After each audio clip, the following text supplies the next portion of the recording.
नमस्कार दोस्तों, इस वीडियो में जानेंगे कि यम का दीपक कैसे जलाते हैं नरक चतुर्थी पर। तो दोस्तों, दीपक जलाने के लिए 4 बाती वाला दीपक भी आप लोग ले सकते हैं और कच्ची मिट्टी का दीपक भी ले सकते हैं और मिट्टी का पका हुआ दीपक भी ले सकते हैं। तो 4 बाती वाला दीपक भी जलाया जाता है और 1 बाती वाला दीपक जलाया जाता है। तो दोस्तों, आप लोग को कच्ची मिट्टी मिलता है तो आप लोग ज़रूर कच्ची मिट्टी का दीपक बना लीजिएगा, यह बहुत शुभ होता है।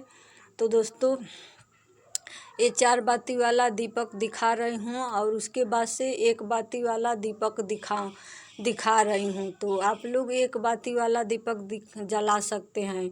और यम देवता को नरक चतुर्थी पर सरसों का तेल वाला दीपक जलाते हैं। तो इसमें सरसों का तेल डाली हूँ, आप लोग सरसों का तेल डाल लीजिएगा। इसमें कोई वो नहीं होता कि घी का जलाते हैं तो तिल का तेल का भी जलाते हैं।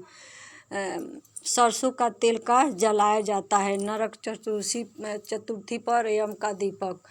तो दोस्तों, 1 बाती का दीपक जलाते हुए ध्यान में रखना है कि दीपक का मुख दक्षिण की तरफ होना चाहिए। तो दोस्तों, दीपक जलाने से पहले हमें साबुत अनाज लेना है, आखा अनाज लेना है। तो मैं गेहूँ ली हूँ, गेहूँ का आसन दूंगी, दीपक को गेहूँ का आसन दूंगी।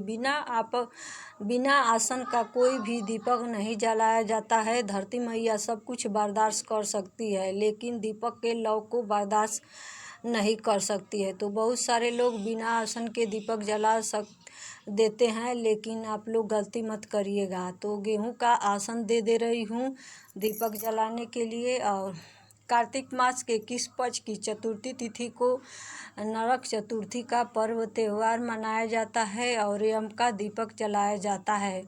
तो दोस्तों, दीपक घर के कुछ दूरी पर दक्षिण की दिशा की तरफ दीपक जलाया जाता है। यम का दीपक दक्षिण दिशा की ओर घर के कुछ दूरी पर जलाया जाता है। तो दीपक गेहूं का आसन देकर दीपक रख दी हूँ 1 बाती वाला, और उसमें सरसों के पीले दाने कुछ डालेंगे। तो सरसों का पीला दाना है तो आप लोग के पास डालिएगा, और नहीं है तो आप लोग के पास काला सरसों है तो काला सरसों भी डाल सकते हैं। तो इसमें कोई वो नहीं है कि हम पीला सरसों ही डालेंगे, है तो डालिएगा, नहीं है तो काला भी डालिएगा।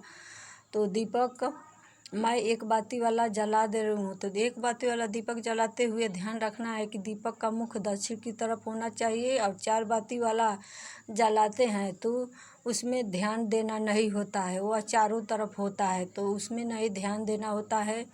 और जब 4 बाती वाला जलाते हैं तो यमराज देवता का आशीर्वाद चारों दिशाओं से मिलता है हमें, यमराज देवता का आशीर्वाद। तो दोस्तों, मैं दक्षिण मुखी कर दी हूँ इस दीपक को। और दीपक जलाने के बाद कुछ भोग लगाया जाता है। तो आप लोग मिश्री का भी भोग लगा सकते हैं, गुड़ का भी भोग लगा सकते हैं और सफ़ेद मिठाई का भी भोग लगा सकते हैं। तो मेरे पास मिश्री है तो मिश्री का भोग लगाऊंगी। तो वहाँ पर कुछ मिश्री का दाने रखकर भोग लगाऊंगी। और आप लोग दीपक के पास कुछ फूल भी रख सकते हैं यमराज देवता के लिए। तो दीपक को जलाते हुए एम देवताय नमः, यम देवताय नमः ऐसे मंत्र का जाप करते रहना है। और दीपक को घर के दक्षिण की तरफ कुछ दूरी पर जलाना है और अगले दिन दीपक को देखना नहीं चाहिए।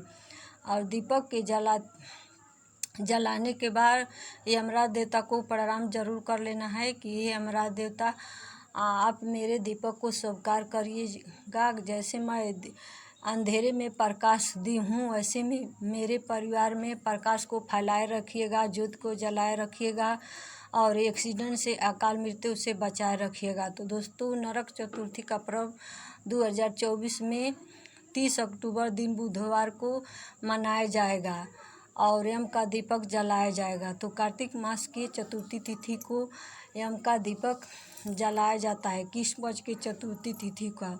तो दोस्तों, और दीपक जलाने के बाद घर आते हुए पीछे मुड़कर नहीं देखना है, गलती नहीं करना है। तो दोस्तों, इसी नियम विधि से यम का दीपक जलाया जाता है। वीडियो अच्छी लगी तो चैनल को सब्सक्राइब जरूर कर लीजिए दोस्तों, और एक लाइक एक कमेंट